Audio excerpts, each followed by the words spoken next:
ne spuneți? Ați fugit de la un accident? Nu?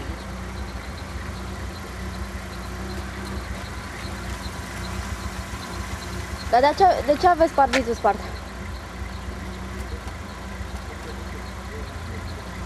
Nu vreți să vorbiți cu noi?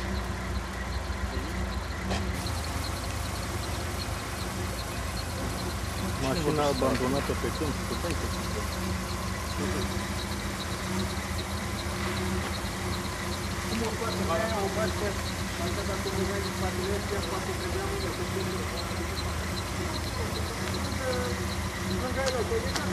Acolo, că mâine noi suntem liberi și să nu mai venim și noi mâine de acasă.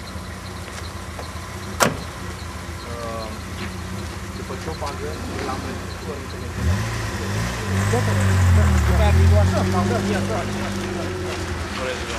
De ce a fost adus acest tânăr la poliție?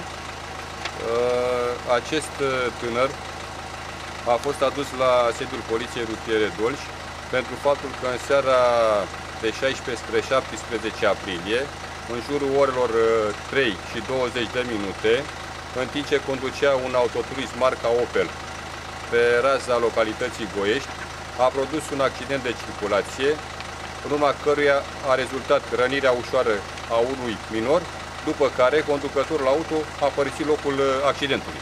În cât timp l-ați identificat?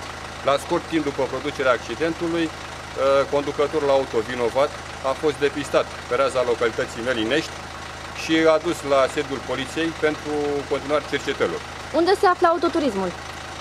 Autoturismul marca Opel, proprietatea acestuia, a fost depistat pe raza localității Negoiești, la marginea comunei, ascuns pe o stradă lăturanică.